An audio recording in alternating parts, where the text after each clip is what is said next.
This story comes from a place near my friend's old neighborhood. Let's just call it Rani Nagar to protect the real name for privacy reasons. Now, I can't verify 100% if every detail is accurate. This was something told to me by the parents of a few local residents there, but what I'm about to tell you is what they remember, and it has haunted that neighborhood ever since. Back in the early 2000s, a wealthy business executive moved to Rani Nagar from Bangalore. He lived with his wife and their 3-year-old son. The man traveled frequently across India, expanding his steel retail business.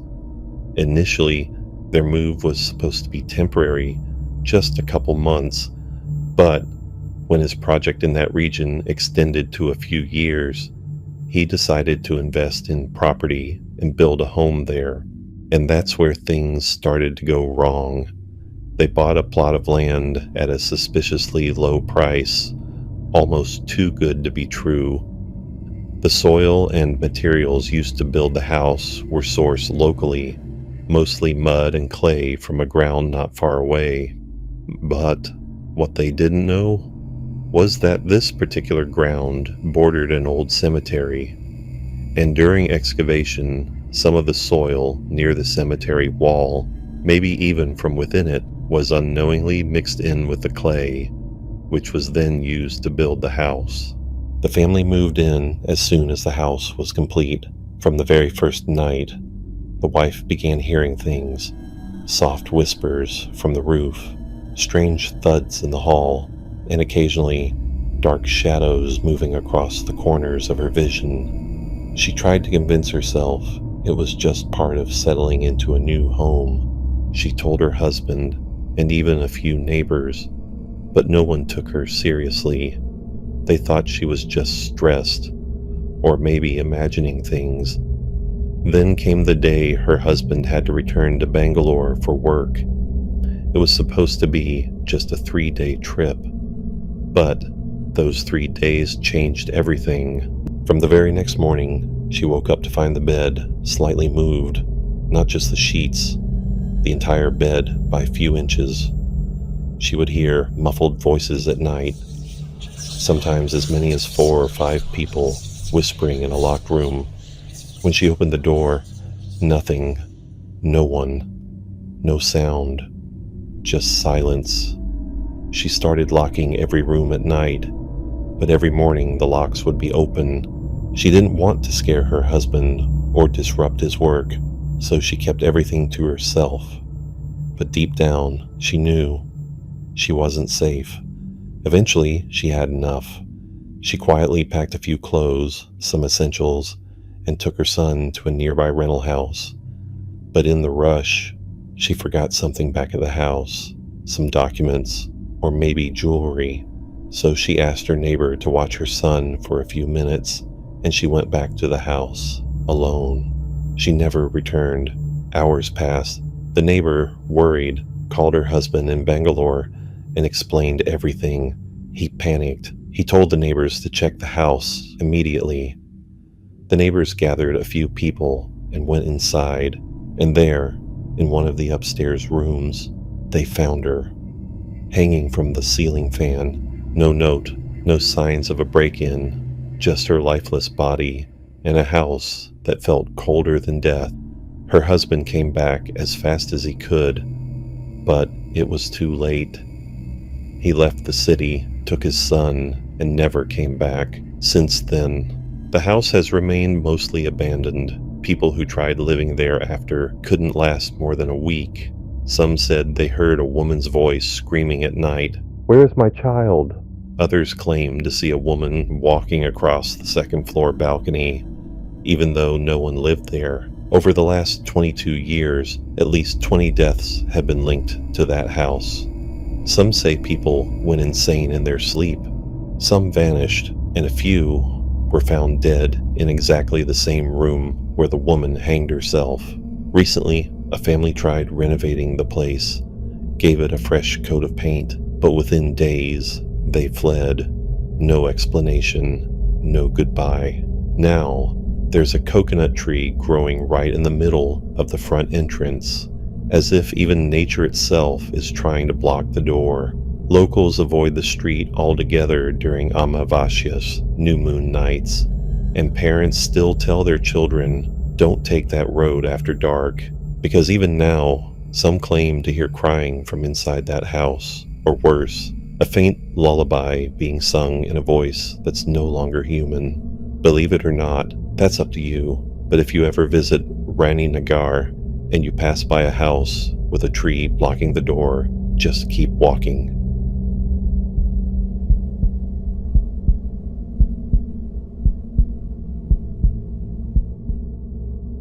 This story was told to me by my brother-in-law. It's about his uncle, a doctor in a small town in South India. We'll call him Dr. I. Now, this isn't my story firsthand, but I've heard it enough times to know that what happened, which still haunts him to this day. It all began one night, sometime in the early 2000s. Dr. I had finished a long shift at his small roadside clinic and had returned home to rest. His home was right above his clinic. The ground floor served as the clinic, while the upper floor was his residence. Like many homes in rural India, his house had two doors, a solid inner one, and a mesh-covered outer door that you could see through for extra security. Around 1 a.m., there was a knock. His grandmother was the first to wake up. When she opened the inner door and looked through the outer mesh door, she saw a man. It was too dark to see his face clearly, but the man spoke in Tamil, pleading for help. He said his wife was pregnant and in critical condition, that he had no one else to turn to. He needed a doctor immediately. His grandmother hesitated. She didn't want to wake Dr. I after a long day. She politely told the man to come back in the morning, but the man was persistent, desperate. He kept repeating, "Please, she won't make it till morning." All the noise woke Doctor. After hearing what was going on, he decided to help. He packed up his medical bag, some basic delivery tools, medicines, gauze, and stepped out into the night. What he didn't realize was that he might soon regret this decision. The man walked slightly ahead, leading the way, and Dr. I followed. The roads in that area were dark. No streetlights, just dusty paths, trees swaying in the wind, and the sound of crickets. He couldn't see the man's face, just his silhouette and the faint sound of his voice. Along the way, the man kept apologizing for disturbing his sleep. He seemed genuinely grateful. Dr. I said it was all right, and that he was just doing his job, but something felt off. After about 10 minutes of walking, they came to the edge of a graveyard. The man turned and said, "Our house is just on the other side. Going through the graveyard is the shortcut." Dr. I paused. He was uneasy, but he told himself he was being paranoid. Maybe the man lived in one of the small houses behind the cemetery. It wasn't uncommon in rural India, so he kept walking. They were halfway through the graveyard when they passed under a working street lamp, and that's when he saw it. There was no face, no skin, just a dark, transparent silhouette, like they were the outline of a body the darkness itself had claimed. Dr. I froze. He stared, blinking, thinking maybe it was a trick of the light, but no, just blackness, a transparent, dark silhouette, no skin, no face. The figure kept walking casually, trying to hide his panic. Dr. I forced a smile and called out, "Oh no, I forgot something. I left an important instrument back at home. I'll be right back. Just 2 minutes." The figure stopped and turned. Still no face. It replied, "It's okay, doctor. It's not necessary. We can manage." But Dr. I insisted. He said, "I'll lose the patient if I don't have it. I promise. I'll be back." And then he ran. Not too fast, just enough to look urgent. But once he was out of sight, he sprinted. He didn't stop until he reached his home. His grandmother was still awake, sitting in the hallway, worried. He locked the doors, told her everything. Neither of them slept that night. By morning, the fear had dulled, but the image hadn't left his mind. He returned to the clinic, trying to brush it off as a hallucination or exhaustion. Later that day, a local government official, someone like the mayor, came in with his young son for a regular checkup. During small talk, Dr. I casually mentioned the lack of streetlights in the area, how dangerous it could be at night. He didn't mention the dark silhouette, just that he had been called out for a late-night emergency and the visibility had been terrible. The official seemed interested. He asked for more details. Where did this happen? Who called him out? Dr. I hesitated, but eventually gave a vague explanation. The mayor asked him to visit his office after clinic hours, said he wanted to discuss something important. That evening, still shaken but curious, Dr. I went to the mayor's office. What happened next chilled him even more than the previous night. The mayor pulled out 3 folders, all of them marked with medical symbols. Each of them belonged to a doctor. The mayor looked him in the eye and said, "All 3 of these men were called out to emergencies in similar circumstances late at night by strangers asking for help. None of them returned." I felt the blood drain from his face. The mayor continued, "We never found their bodies, never found who called them, just empty homes, and in one case, a single medical bag lying at the edge of the cemetery." Dr. I didn't know what to say. He left that office with a shock. From that night on, he never answered a call after 9 p.m., no matter how urgent. He made sure to close his clinic early, kept his doors double locked, and never walked near the cemetery again. Some nights, though, he swears he still hears knocking.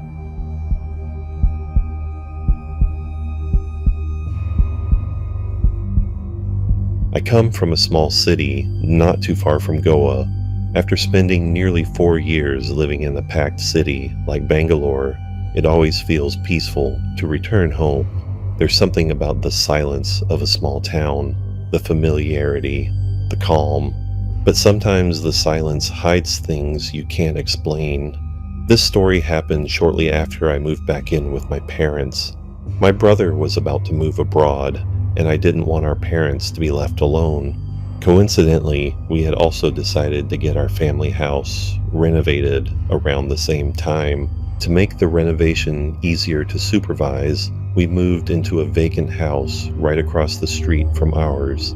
It was a 2-story structure, 1 floor below, 1 above. Nothing too fancy, but growing up, my brother and I had always heard whispers from neighbors about that place being haunted.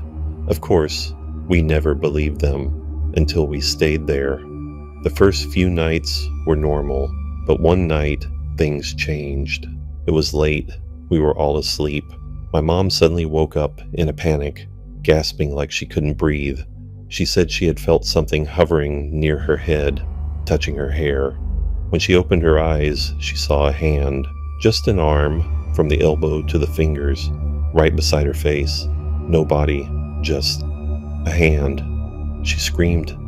We rushed to her room, but there was nothing there.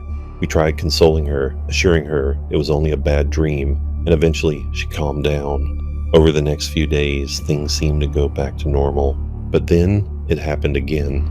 About 2 weeks later, around 2:30 in the morning, we were all asleep when we heard it. Footsteps. But they weren't normal footsteps. It sounded like someone walking slowly, dragging one leg with the help of a cane or stick. The sound came from the top floor of the house, right above us. None of us had the courage to go upstairs. We just lay there, frozen in our beds, hoping the sounds would stop. Eventually, they did. The next morning, I decided to check the top floor.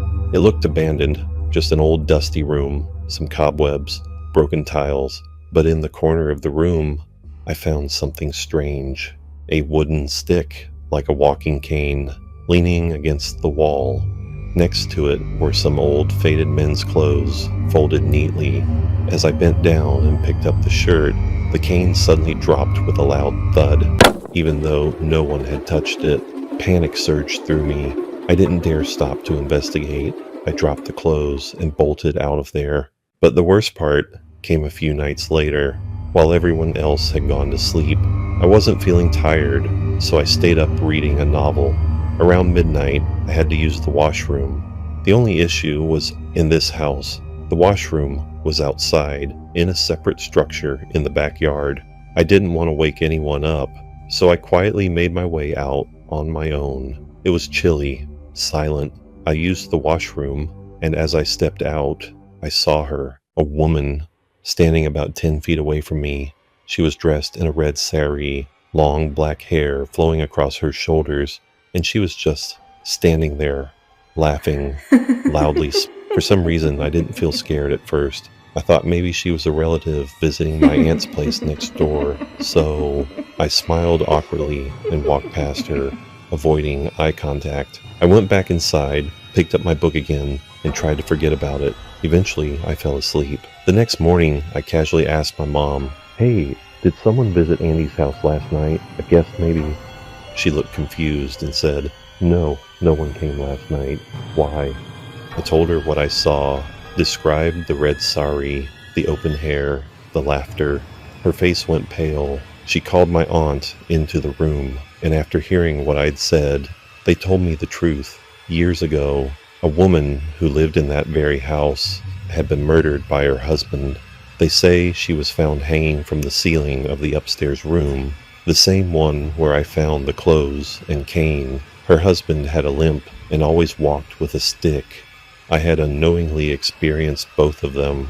That very night, we packed up and left, moved into a different house until our renovation was complete. But that place is still there, and I see it every single day from my newly renovated house, from my bedroom window.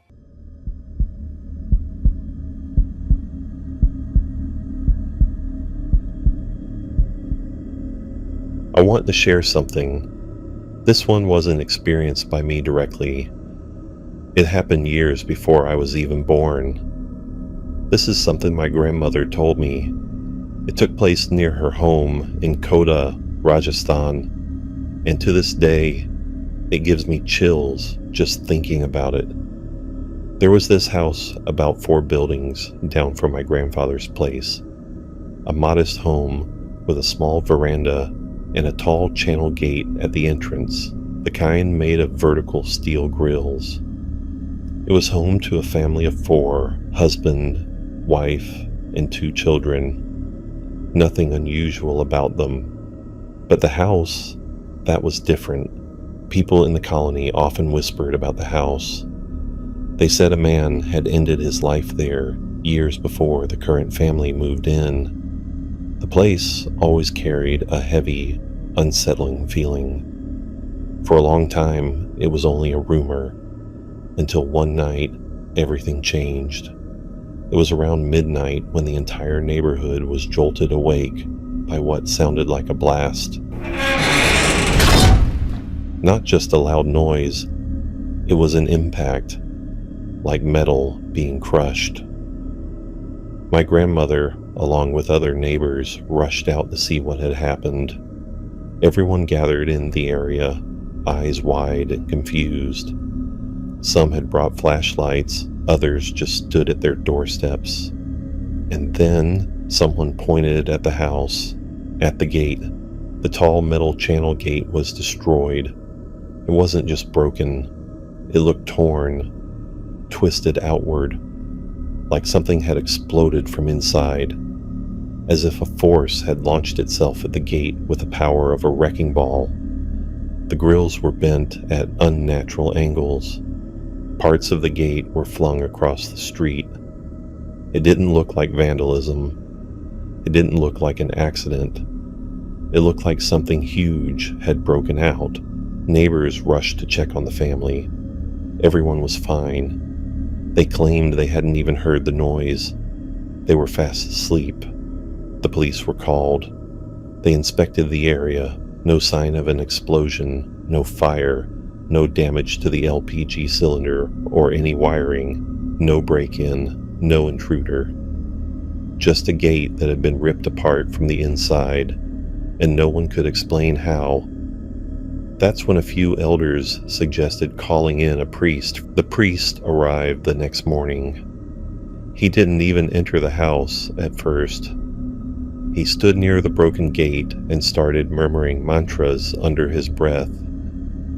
Then he asked everyone to gather the family. What he said next made everyone uncomfortable. According to the priest, a restless spirit had been trapped inside the house for years. It had lived there long before the family moved in. The regular prayers and peaceful environment inside the home had created a barrier, keeping it from attacking the family, especially the children whom it was drawn to. But the spirit had grown furious, starved, desperate, and that night it tried to leave.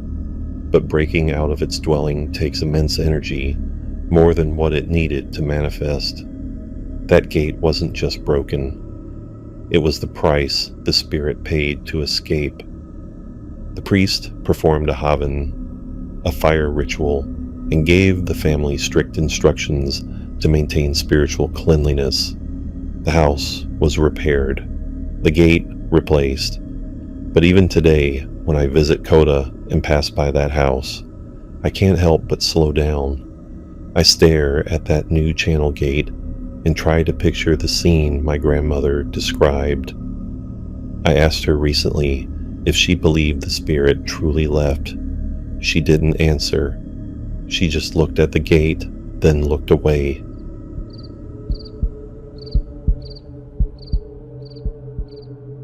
My name is Samir, and I'm a first-year engineering student in college. I live in Assam. To be honest, I was never very good at my studies. My grades were just okay, not very high, but they were good enough for me to pass. Since I was a child, my parents were always worried about me failing an exam. That's why they had me taking tuition classes starting in 7th grade. After school, I would spend 3 hours at tuition and then go home. I didn't have any time to play or do anything else. Because of this, all my friends were from either my school or my tuition. One of them was my friend, Arushi. Not being from Assam was something Arushi and I shared, and it helped us become close friends in tuition. I met Arushi in 8th grade when her dad, just like mine, was transferred here for work. We could relate to each other, so we became friends. Arushi and I went to different schools, but we talked a lot at tuition. We'd talk about normal kid stuff, gossiping about what happened in my school and what happened in hers. As I said, we both went to the same tuition, and our teacher was Sir John. I don't want to say his full name, but his first name was John. To be honest, as a child, I had a little trouble pronouncing his full name. Again, I wasn't from Assam, and the local names there can be hard to say. Sir John was still in college when I first started taking classes from him. I think it must have been his final year. At that time, there weren't many students in the tuition, maybe just 3 or 4, but Sir John was very smart and he taught us very well.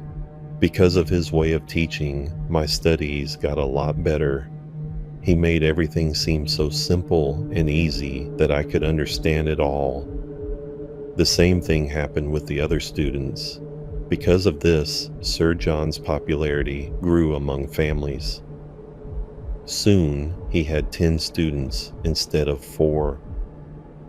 In no time, by the time I was in 11th grade, Sir John had opened a proper tuition center. I didn't even realize how famous he had become with parents until he opened that center. Yes, Sir John was a very good teacher, but no one is perfect, and the same was true for our Sir. This was about 3 years ago. Because he had so many students now, Sir John divided everyone into different groups, or batches. Before, students from all grades used to study together. Whether you were in 7th, 10th, or 11th grade, We all sat in the same room, and our sir would teach us one by one. But since the number of students in each class had grown, he thought it was a good idea to separate us, and that was fine because my friend was still with me. To describe our sir, he was a bit tall. He was very fair-skinned because he spent most of his time indoors. He wore glasses. His hair was like something out of the 90s with a middle part like pop stars these days. He wasn't the best-looking guy, but he was good-looking. The kind of person you'd think, yes, he probably has a girlfriend. So our 11th grade batch started. One day, I jokingly asked, "Sir, do you have a girlfriend?" All the kids in the batch started laughing. They also wanted to know if he had a girlfriend or not. Sir smiled and said, "No, I don't." We asked, "Why not, sir? Don't you post photos on social media?" He replied, "I have social media, but I don't post much." He actually showed us his Instagram. There were only 3 photos. One was from a wedding, one with his dad, and one from when he was very young.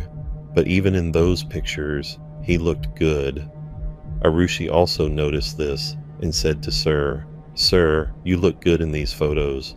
Don't worry, I'm pretty sure you'll find a girlfriend who will take care of you." When she said this, we all laughed again, and our sir closed his phone, laughing with us. We all took it as a joke, but I didn't know then how much Arushi's words would affect Sir. After we finished studying that day and were going home, a notification came on Arushi's phone. It was from our Sir John. I noticed a pattern with this. In our tuition, not everyone, or at least not everyone in our batch, had received a follow request from our Sir. It was only a select few, but again, I didn't think much about it. We were still talking when suddenly Sir John came and started teaching us. On my way out, I asked him, "Sir, did you not send a request to everyone?" To this, he replied, "I only sent requests to the good kids. I only sent requests to promising kids." The next day was Sunday, and Arushi, some of my school friends, and I had planned to go out. We all took our scooties and went for a ride. I don't know what it's like in cities, but in Assam, we mostly just take our vehicles and go wherever we want. That's how we hang out. But while we were riding, we saw a man on the side of the road who looked very familiar. It was our Sir John. As soon as he saw us, he shouted, "Arushi, come here!" It was so loud, we could hear him even with our scooties moving. We all stopped our vehicles, and Arushi tried to get off and go to him, but before she could, our Sir came to her. He held both of her hands and scolded her. "Where are you roaming? Who are you with? I've never seen these kids before. What is going on?" Then he looked at me and said, "Samir, what are you doing out here? You should be at home right now. Your 11th grade has just started. This doesn't mean you can take your studies lightly." I couldn't say anything to him. I was just looking at the ground, and so was Arushi. We felt guilty, but for what? I didn't know. I told Sir, "Okay, sir, we'll both go back home and focus on our studies." After that, he seemed to feel a bit relieved. I could see it in his eyes. I sat Arushi on my scooty, and we decided to go back. But halfway home, I got a call from a friend who said, "Are you scared by what your sir said? Live your life a little." So Arushi and I both decided to turn back. We met up with our other friends and went out to hang out. We had a lot of fun that day, to be honest. We rode around, ate food, took a lot of photos, and posted them on social media. After this, Sir messaged me and said, "You look really good in this photo. A very handsome young boy." I replied, "Thank you, sir." After this, I went to have dinner. While I was eating, my phone kept vibrating. When I checked it, I had 3 missed calls from Arushi. I called her back, and she told me Sir had messaged her too, saying the same things.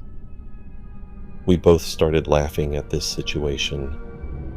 We said Sir must have gone a little crazy. Arushi was laughing, but there was a hint of worry in her voice. She told me Sir had also told her, "This color doesn't suit you, Arushi. You should wear red." I was really taken aback by that comment. I tried my best to reassure Arushi and said, "Don't worry about it. You're just overthinking." She agreed, and the next day we went back to tuition. When I told everyone about this, they also told me the same thing. Our sir had messaged almost everyone he followed on Instagram at least once, in the same way he messaged me and Arushi. I couldn't make any sense of this. My mind just couldn't process it, so I just let it go. Summer vacation was about to start. Along with school, our tuition was also going to close for a month. But Sir wanted us to finish the syllabus first so we wouldn't have trouble in school. So he called us in for 2 weeks of extra classes, and we all agreed. Both my and Arushi's chemistry was a bit weak, so we agreed to this. But looking back, I should have said no. As soon as our summer vacation officially started, our tuition was closed for 2 days. Again, Arushi, my friends, and her school friends went out. We had a lot of fun, took a lot of photos, and posted them. Every time we posted, we would get a message from Sir. It was the same kind of message, and it was now starting to feel creepy. Sir would sometimes talk about our clothes, and sometimes about our hairstyles. Sometimes he would tell me that a certain color didn't look good on me, and sometimes he would tell Arushi that she should wear this type of clothes and not that type. Why did he care so much? Why was he always following us? After thinking about this, I felt a little strange and removed Sir from my follower list. As soon as I removed Sir from my followers, about 5 minutes later, I got a call from Arushi. She was panicking and asked me why I did it. The first thing that came to my mind was, "How did you know I did this?" She replied that Sir had messaged her about it. He was really angry. After hearing all this, I started to feel a little scared of Sir John. 3 days later, I had to go back to tuition, and to be honest, I didn't want to go there. He was creeping me out, but still, thinking about my studies, I went to tuition. As soon as I arrived, I noticed that Sir had only called in the students whom he followed on Instagram. Now, a clear image was forming in my head. I was sitting there, scared, feeling creeped out. Then Sir called me outside. I asked him, "Sir, does everyone have to come outside?" He said, "No, just you." I went out of the classroom into his other room, and then he started scolding me. "How could you do this to me? Haven't I taken care of you all these years? Haven't I kept you well all these years? Tell me, answer me." I started to cry and just kept looking down. I said, "Sorry, sir." But I didn't feel sorry. He placed his hand on my head, and then slowly, his hand slid down to my shoulder. "You know how much I love you, don't you? Every child here is important to me, and so are you. I want you to achieve everything in life, but blocking me on social media won't get you anything. Focus on your studies, trust me, and everything else will be fine." While Sir was saying this, I didn't even realize when his hand had slid down and reached my elbow. As soon as his hand reached my elbow, I jerked it away and ran back home. When I got home, I told my mom everything. She first hit me because she couldn't believe that the person I had been studying with for so many years was doing all these things. At first, my mom told me I was taking everything the wrong way. She said he only wants what's best for me, and maybe I just don't want to study, so I'm running away from him. But I tried my best to convince my mom. No, Mom, he doesn't just do this with me. He does it with the other kids too. If you don't believe me, you can ask the other kids that he messages everyone. He creepily follows everyone. He creepily stalks everyone. My mom didn't listen to a single thing I said. She told me that when Dad comes home in the evening, I should tell him everything. I just waited that day. My dad's work used to end around 6 p.m., and he was always home by 7 p.m., so I was just waiting for him. But in the evening, around 5:30 p.m., Arushi and her parents came to our house. My mom made them sit down, offered them snacks, and asked if everything was all right because they looked very worried. Arushi's mom asked my mom, "Are some strange things happening with your son?" My mom said, "No, he just stays at home and doesn't study." She was trying to joke, but seeing the seriousness on Arushi's parents' faces, my mom also became quiet. Without replying, Arushi's mom told her directly, "For the past few months, someone has been following Arushi. She told us before that when she comes back from school, someone walks behind her. This is some grown man we probably know, but I didn't want to believe it at first." My mom asked them, "Have you seen the man?" Arushi's dad said, "Yes, one day I went to pick up Arushi from school, but I stopped a little far away to see if my daughter was lying to me. When Arushi didn't see me at the school gate, she started walking home. That's when I noticed a tall man walking behind her. I couldn't see his face, but I saw he was wearing glasses, and as far as my suspicion is correct, this is none other than Mr. John." After this, my mom called me and I told her everything that was happening with Arushi. That's when I said, "See, I told you there's something wrong with that sir. He is always stalking us." As soon as I said this, Arushi's dad stopped me and said we shouldn't jump to conclusions. He said we should first talk to the other parents and find out what's happening with their children, and then we would file a police report. So we went to the homes of the other students whom Sir followed. But after hearing their stories, what happened to me and Arushi didn't seem creepy at all. In our batch, Sir used to send his photos to many boys and girls, asking, "Am I looking good? Do you think I'm handsome? Should I wear glasses or not? Should I wear a shirt or not?"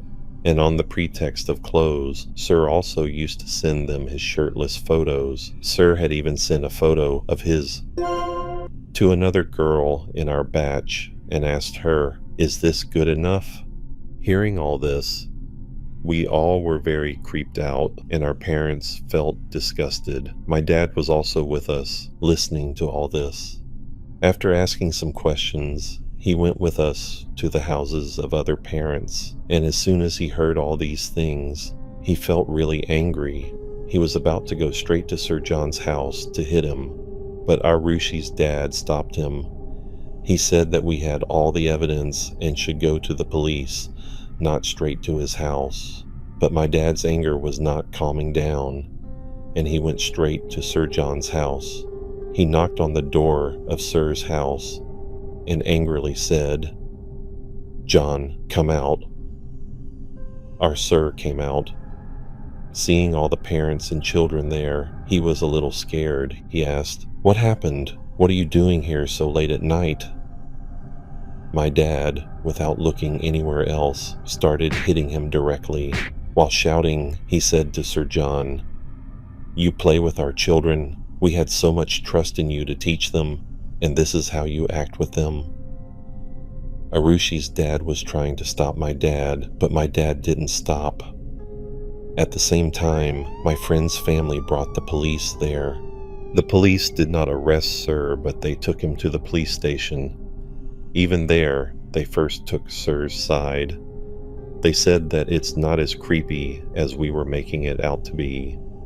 A lot of students follow their teachers, and a lot of teachers follow their students. And just because he's saying something for your studies, for your own good, there's no reason to be angry. But when my dad showed them the photo that he had sent to a girl in our batch, even the policeman understood what he was trying to do. Our sir begged us a lot, "Please don't do this. My whole career will be ruined. Please don't press charges on me." So all the parents together said to him, "Your future is in your hands, but you have to leave this place. You have to leave Assam."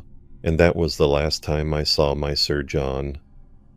A few days later, Sir's house was empty, and where he went after that, I don't know. In the end, I just want to say that I trusted my Sir more than anything in my life. I had been studying with him since I was a child, and he had never done such a creepy thing. So I kind of feel bad because maybe this thing was triggered because of me. I was the one who asked him that stupid question, and I was the one who made that stupid and ignorant remark. Because of this, maybe, I keep thinking that if I had not done that, would our Sir have remained the same as I remember him from childhood? But I still hope that he is not doing these things anywhere else.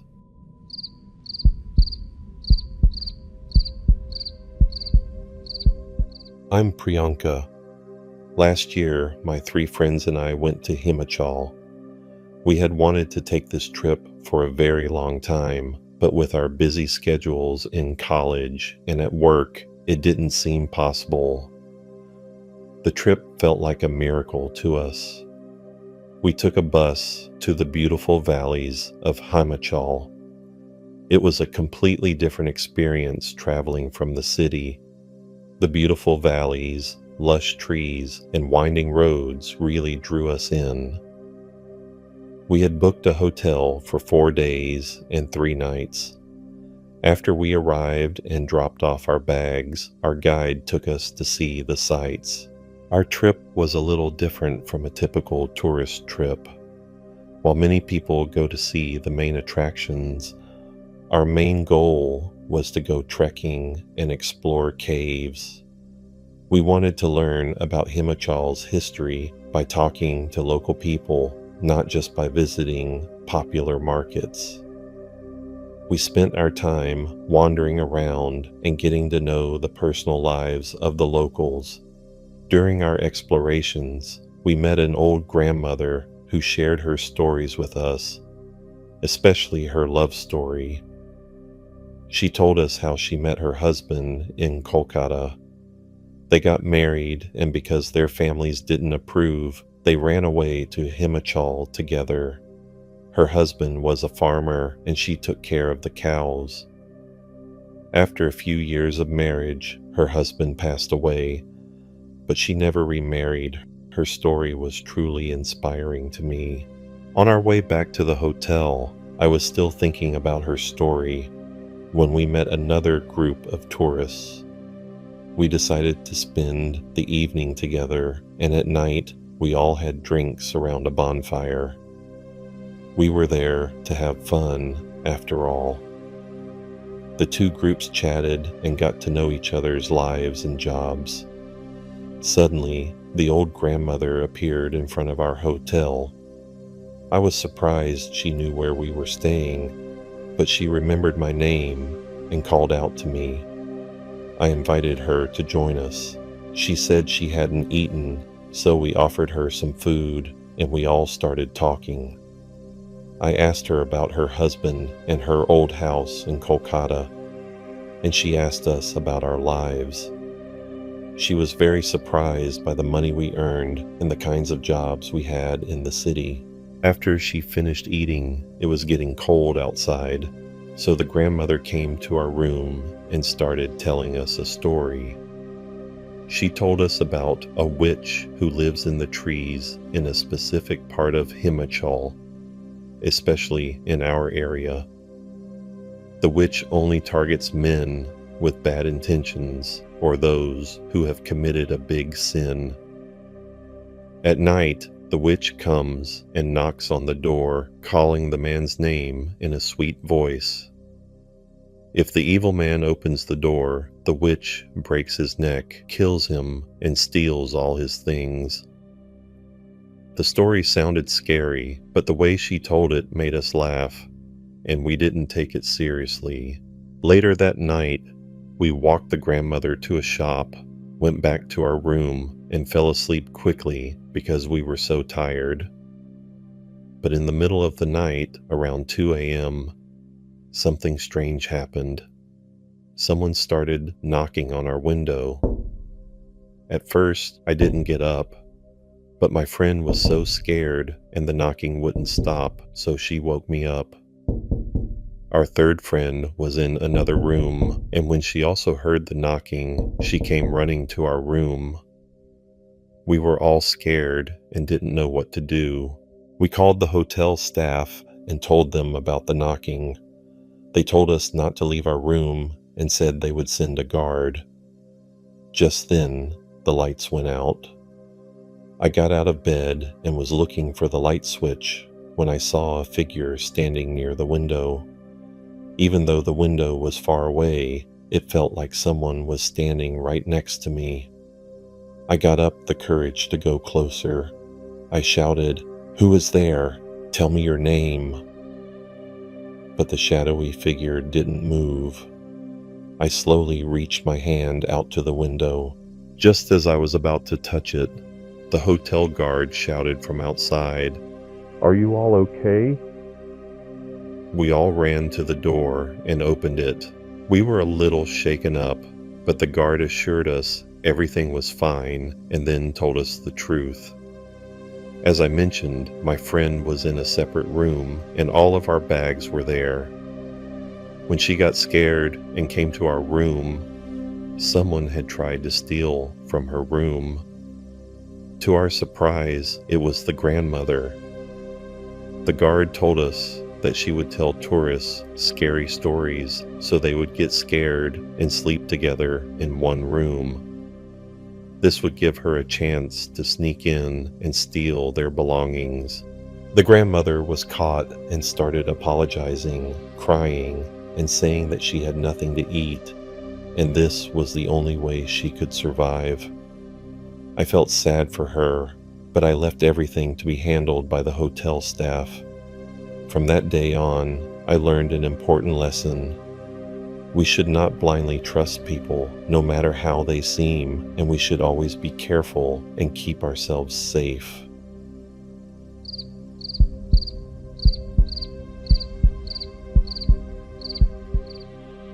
This story comes from Rose Kaushik. It's a common belief across many cultures that after a person dies, a proper funeral or final rites are essential. However, when this isn't possible for various reasons, it's said that the person's soul is unable to find peace and becomes a wanderer. Over time, these souls gradually lose their memories and thoughts, leaving behind only an aimless spirit trapped in our world. Many legends suggest that the longer these spirits remain, the more powerful they become. This increase in power is often linked to stories of malevolent spirits harming people. The story we're about to hear is a similar account, and it takes us to Bathinda, Punjab. Just a short distance from Bathinda lies our town. It's a place with a tragic history, especially from the year 1947. For those unfamiliar with what happened in Punjab at that time, it was a period of intense turmoil. The partition of India was underway, and this led to widespread riots and clashes between different religious groups. Thousands of lives were lost, and refugee trains traveling through the area were frequently attacked, leaving few survivors.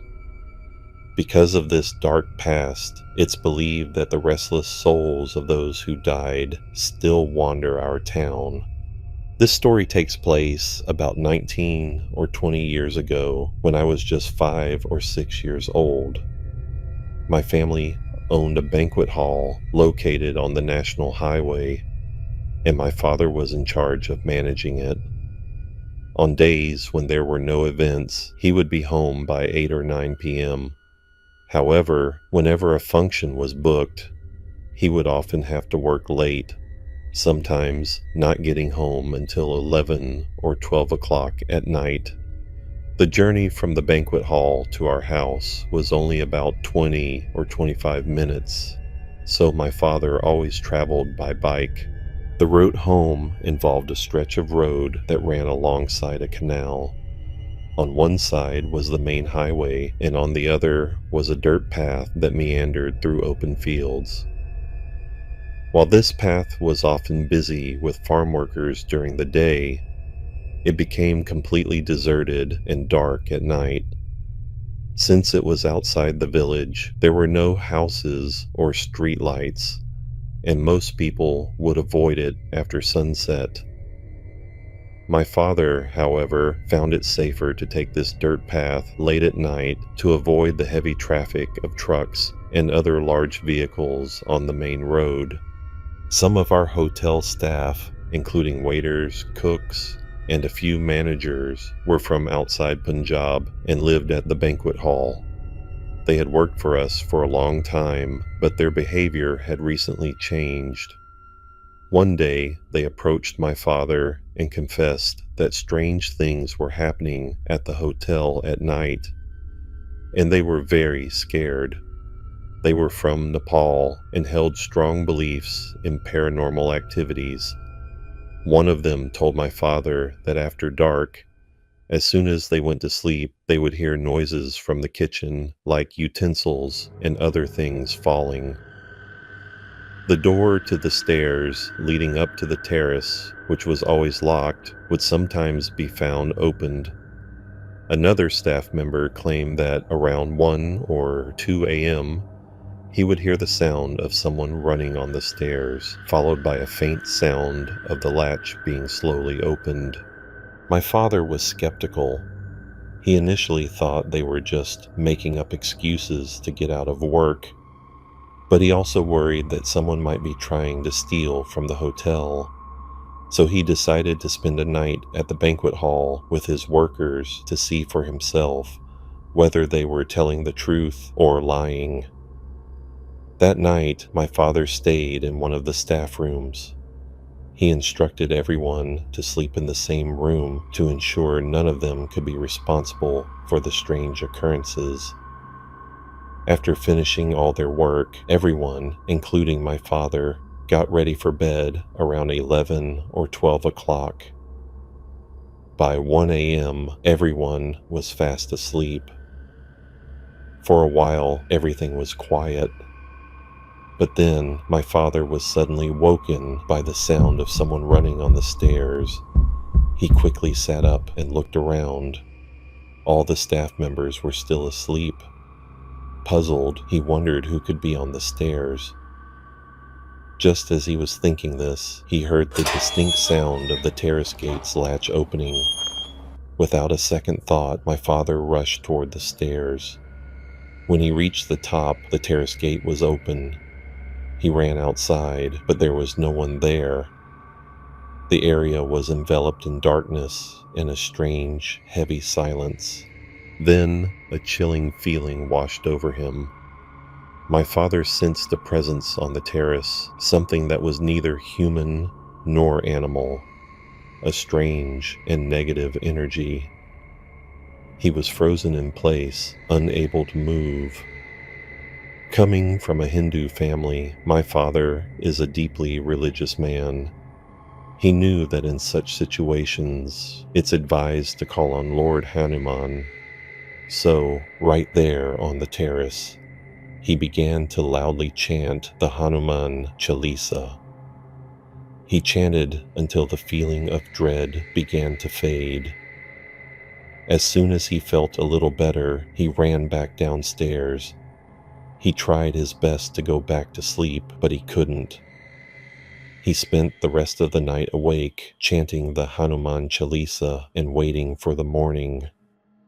The next day, my father told everyone what had happened. He immediately decided to have a Shanti Path, a ritual for peace, performed at the hotel. We called a priest and a big puja was held. After the ceremony, things at the banquet hall started to return to normal. However, my father began to experience strange things outside the hotel. He felt as if someone was always watching him. His health also started to decline. One night, my father was on his way home from the hotel. It was about 12 a.m., and he was taking his usual dirt path next to the canal. As always, the path was completely deserted and dark, only lit up from his bike's headlight. As he rounded a turn, he saw a woman standing on the side of the road. She was wearing a red suit and appeared to be signaling for a ride. At first, my father was hesitant because he knew that in this rural area, people sometimes pretended to need a lift in order to rob travelers. But then he thought that she might be from a nearby village and truly needed help getting home. With this thought, he slowed his bike and rode toward where she was standing. As he stopped, he realized that no one was there. He looked around nervously, but the spot was empty. Then he saw her again. The same woman in the red suit was now standing in the middle of a field on the opposite side of the road. She was hovering in the air above the crops and smiling at him. Terrified, my father started his bike and sped away. He rode as fast as he could, but even after going a considerable distance, he could still clearly hear the sound of the woman's laughter, as if she were keeping pace with his bike. Then he felt a sudden weight on the back of his bike, as if someone had climbed on behind him. He ignored it and didn't look back, just kept moving forward. But then he felt a cold hand on his shoulder and his whole body went numb with fear. He immediately started chanting the Hanuman Chalisa again and kept riding. As he continued, he could see a temple dedicated to Lord Hanuman in the distance. The sight of it gave him a little courage. Still chanting, he stopped his bike in front of the temple and went inside. He stayed there for a while, praying to Lord Hanuman until he felt a little better. He then got back on his bike and rode the rest of the way home.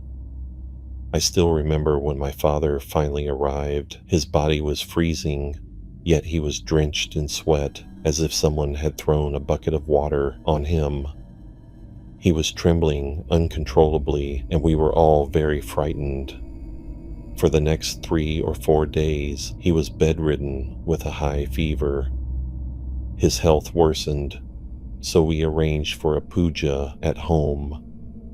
After the ceremony, he began to recover, and things in our lives slowly returned to normal. But my father was so deeply shaken by this experience that he decided to close the banquet hall for good. This sparked a local legend about our hotel, a spirit that haunted the place. It was said that this spirit would take the form of a woman to prey on men and a man to prey on women. The area is still considered haunted today, and many people who pass by say they have had similar strange encounters. Though a temple has since been built on the site after more pujas were performed. My father has never been able to forget what happened to him that night.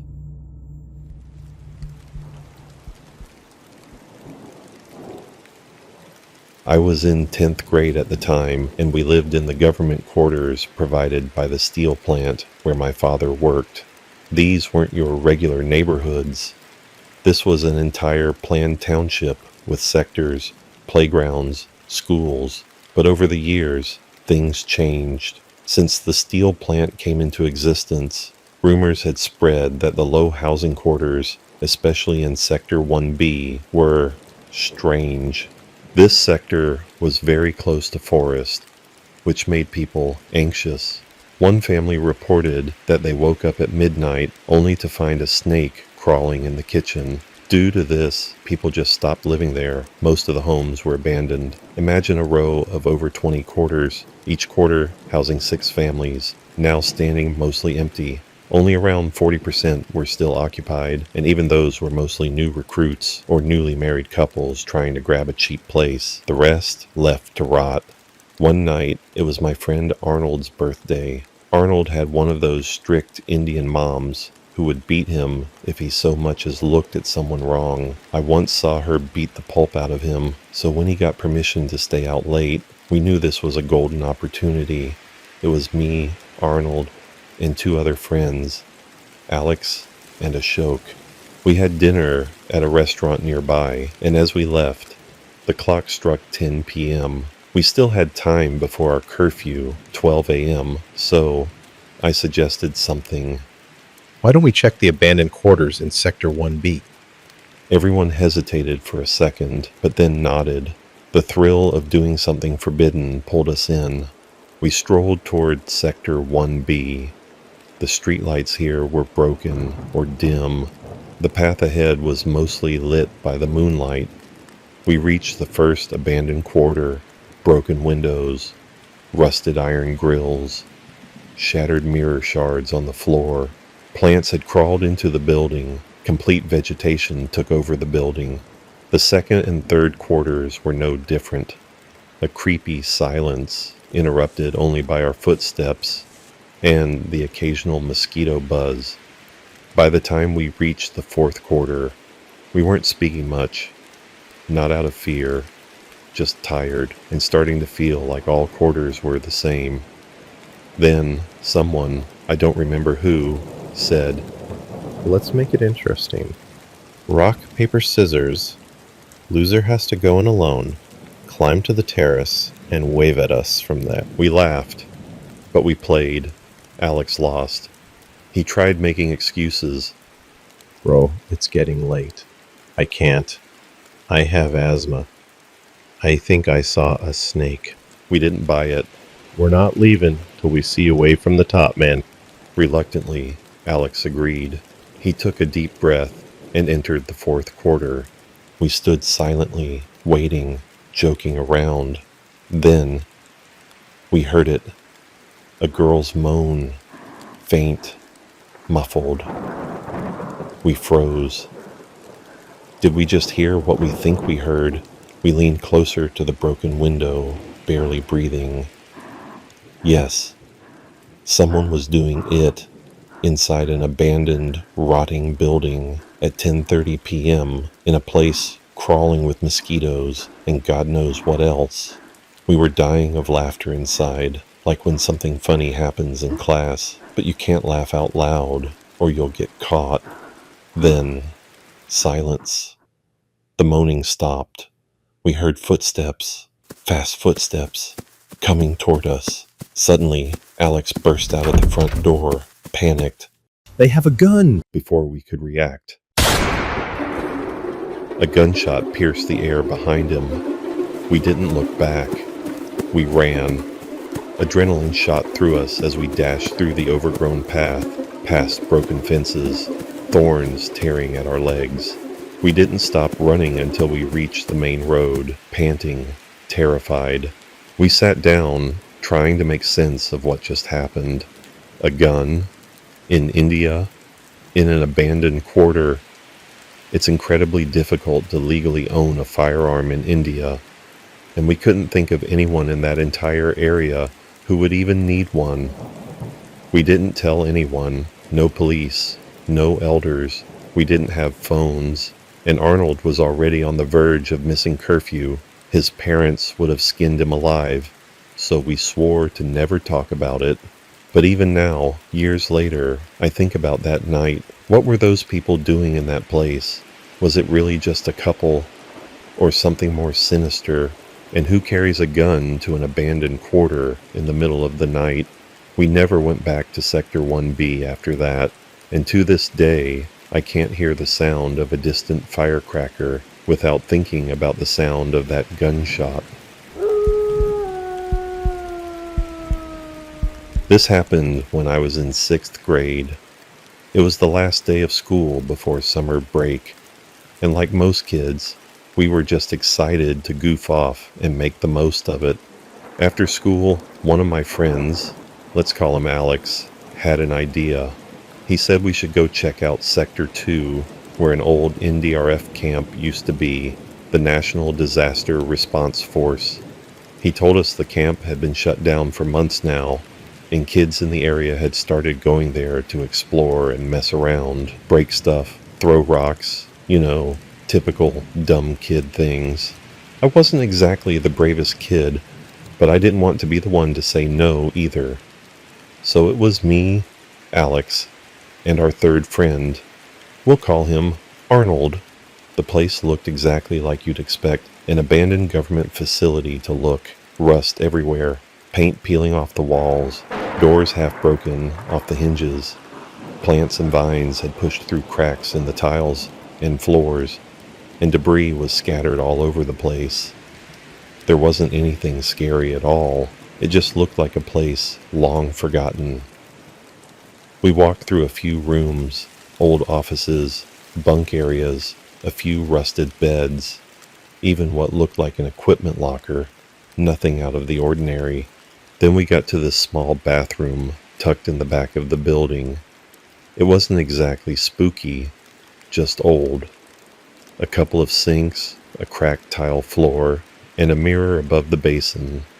We walked in, joking about something funny that had happened in class earlier that day. Just dumb kid stuff, laughing, pushing each other around.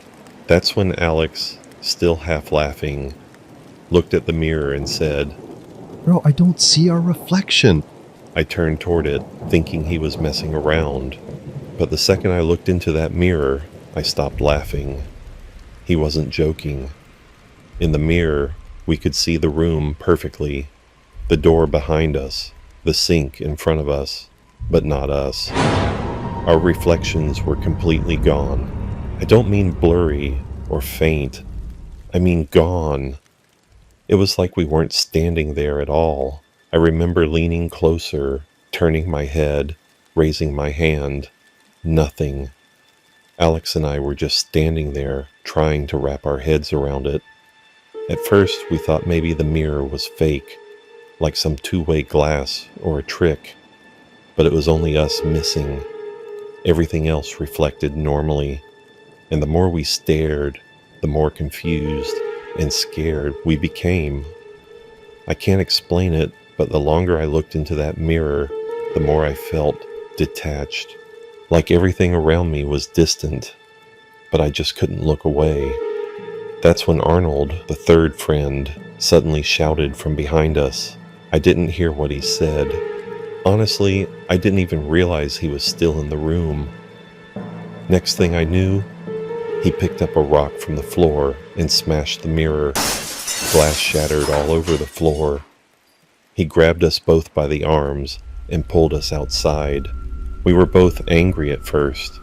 We didn't understand why he did it, but Arnold looked really shaken. He said, "I was calling you guys for almost a minute. You didn't even blink. You were just staring. It was like you were glued to the mirror." He told us he got a weird feeling, like something wasn't right, and when we didn't respond, he just acted. Alex and I looked at each other, confused. We genuinely thought we had only been looking at the mirror for a few seconds. We had no idea we were in that trance for so long. We laughed about it on the way back. It felt easier to joke than admit we were scared, but something about the whole thing felt off. And here's the part that still freaks me out to this day. About 3 days later, Alex and I decided to go back. We were curious, maybe try to find a piece of the mirror, just to prove to ourselves it really happened. We went back to the same bathroom, the same cracked walls, same rusted sink, but there was no mirror, not even broken pieces on the floor, no glass, no frame, not even the mark on the wall where a mirror should have been. It was like the mirror was never there. We searched the whole floor. We knew we were in the right room. It was unmistakable, but it was completely clean, like it had been cleared out or erased. I still think about it sometimes. I've never believed in ghosts or the paranormal, but that mirror, that feeling, the way we just disappeared in our reflection and lost time, I don't know what to believe anymore, and I've never gone back since. This happened to me when I was in 8th grade. My dad had suffered a heart attack and was rushed to a government hospital. It was a stressful time. My mom and older brother stayed at the hospital for days at a stretch, only coming home occasionally to freshen up or check in on me before heading back. My mom didn't want me to see the harsh realities of Indian hospitals, especially how the poor are often neglected. I was too young to understand it all, but I vaguely knew the situation. I never visited the hospital once during those days, which left me feeling anxious, helpless, and alone. This heart attack happened one night around 11:30 p.m. on Monday. That night, I didn't get a minute of sleep. I stayed up the entire next day, Tuesday too. I didn't go to school. I couldn't focus on anything. By Tuesday night, I had been awake for over 36 hours straight. Around 8:30 p.m., one of my close friends, let's call him Ashok, came over to check on me. He'd heard what had happened and figured I could use some company. He pulled up on his scooty, a two-wheeler common here in India, and said, "Let's go for a ride. You need to get out for a bit."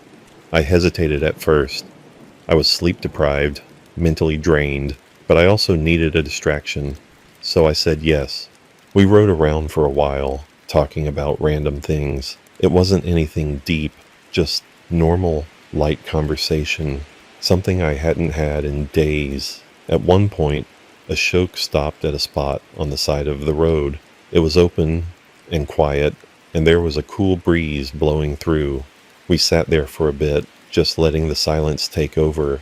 That's when I noticed something. Ahead of us, maybe 100 feet away, there was a man walking away from us, toward the bend in the road. He was holding something, a large bucket, and dragging it along awkwardly. I just stared at him. It was such a random sight. Who carries a bucket on a road like this, in the middle of the night? Just then, a car came from ahead of the man, its headlights blinding for a moment as it approached. It passed right by the man I was watching, creating a brief blind spot. Then the car passed right by us, but by then, just like that, he was gone. The man and the bucket had completely vanished. I rubbed my eyes, thinking maybe I'd been blinded by the headlights, but when my vision cleared, there was nothing there, no movement, no man, no bucket.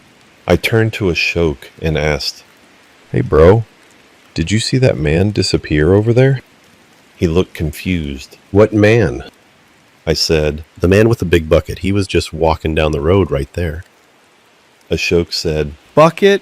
Dude, what are you talking about? There's no one there." I kept insisting. I described what I saw. He still had no idea what I was talking about.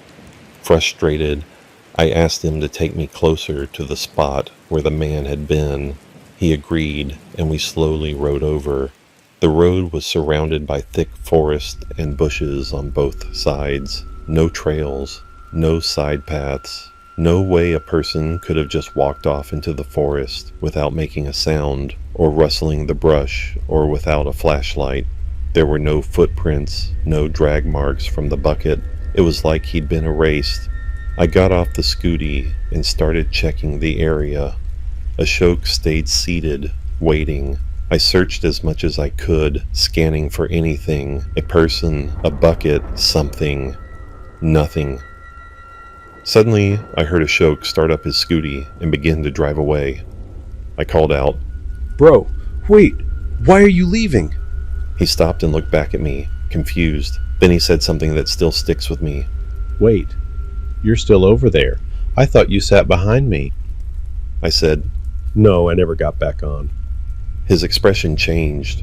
Then, almost laughing nervously, he said, "Huh, weird. I felt someone tap me on the shoulder just now." He didn't look scared, just a little spooked. I didn't say much. I got back on the scooty and sat behind him. A few seconds later, as we started riding back, Ashok suddenly said, "Dude, stop messing around. I'm driving." I asked him what he meant. He said, "Stop touching my shoulders, bro."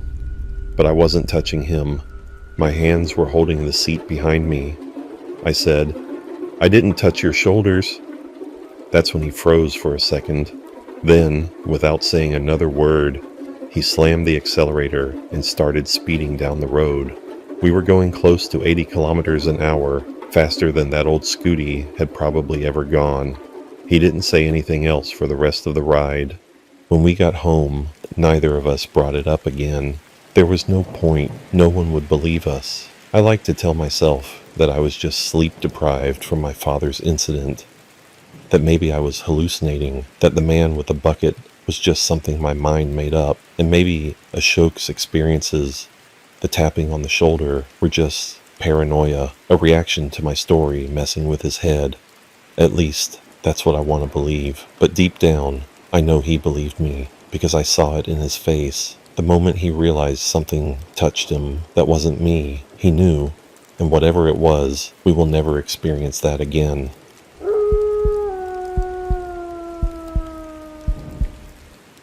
This story didn't happen to me. It happened to my friend's older sister, who I'll call Angela for the sake of this story. Angela was in her 3rd year of college, just 1 year away from completing her B.Tech degree. She stayed in a women's hostel near campus in a small town in India. This took place during Dussehra, one of the biggest Hindu festivals. For those unfamiliar, it commemorates the triumph of Lord Rama over the demon king Ravana, symbolizing the victory of good over evil. Schools and colleges shut down for nearly a week.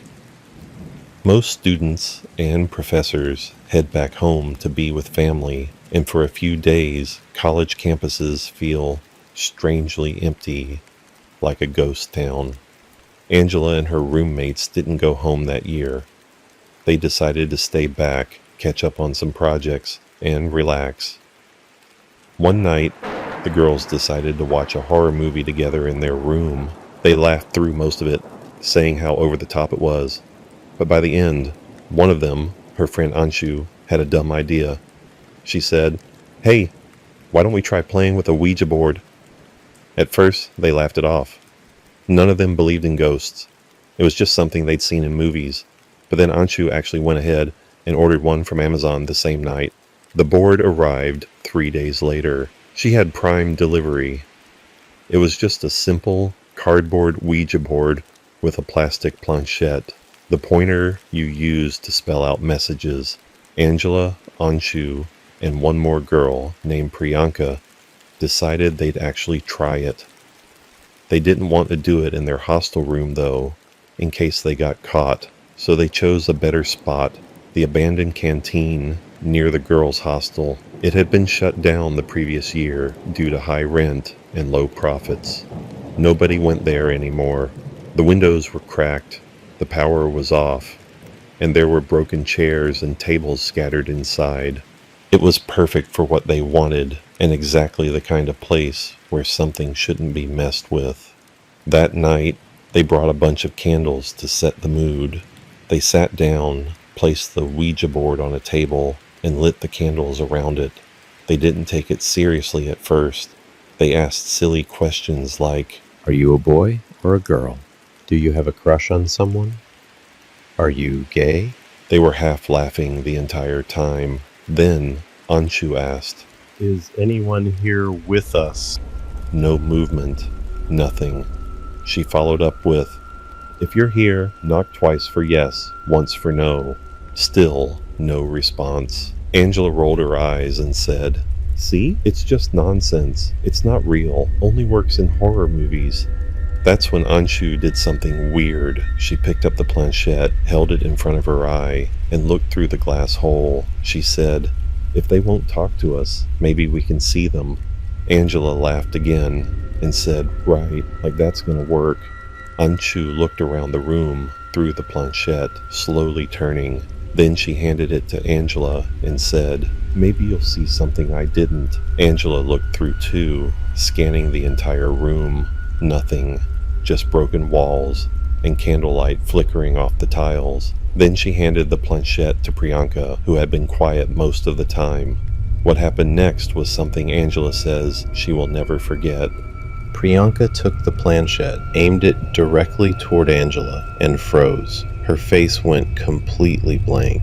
Angela and Anshu looked at each other, confused. Anshu leaned forward and asked, "Hey, what are you seeing?" Priyanka didn't answer.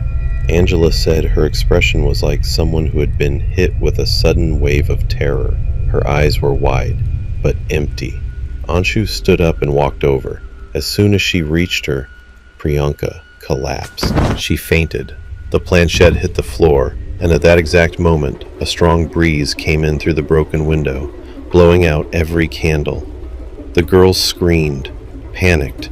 They picked up Priyanka, got out of the canteen, and ran straight to the hostel dispensary. Angela says she was shaking the entire time. After leaving Priyanka in the nurse's care, she and Anshu ran back to the canteen. They didn't talk, they just acted. They grabbed the Ouija board, took it behind the building, and burned it. Angela said she watched every piece turn to ash. She didn't care if people thought it was superstition. She needed it gone. Then they ran back to check on Priyanka. She had just woken up, but she wasn't speaking. She wouldn't make eye contact with anyone. She looked like someone who had been completely shattered inside. For the next few days, she barely spoke. She stayed locked inside her room, even skipped meals. When she finally opened up, she told Angela and Anshu what she saw through the planchette. She said, "There was a woman. Tall. Too tall. She bent forward just to match your height, Angela. Her face was completely covered with dirty, dry hair like a trash. Her skin was all wrong, like something that wasn't supposed to be alive. Her arms were too long, her neck tilted sideways, and she was wearing nothing but a dirty white outfit, maybe a torn sari or salwar, and she was standing beside you staring at me." After that, Priyanka became mentally unstable. She couldn't bring herself to look at people's faces. She said everyone's face reminded her of that thing. She stopped attending classes. She failed the semester.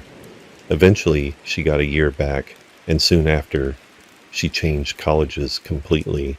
She even changed her phone number. Angela hasn't heard from her since. Angela told this story to my friend. She looked guilty, like she'd done something she couldn't take back. She said, "We were just trying to scare ourselves for fun, but we ended up ruining someone's life." This story happened to me during my third year of mechanical engineering. It was summer break, and most of my friends had left for internships in other cities. I chose to go back to my hometown to intern at my father's workplace. Because of that, I was one of the last people left in the hostel, and what happened the morning I left still makes me feel sick to my stomach every time I think about it. It was around 4 a.m. My train was scheduled for 6 a.m., and it takes about an hour and a half to reach the railway station from my hostel. I had already booked a cab the night before, The driver told me he'd be there by 4:30 sharp. So I got up, got ready, locked my hostel room, and stepped out with my luggage. I was on the 3rd floor in a 6-story building. I wheeled my bag over to the elevator and pressed the button, but the elevator was already on the 4th floor, and instead of coming down, it kept going up, probably someone going upwards. That's when I realized I needed to pee. There are no washrooms on the ground floor, and I didn't want to climb back up after coming down with my bag, so I decided to go quickly.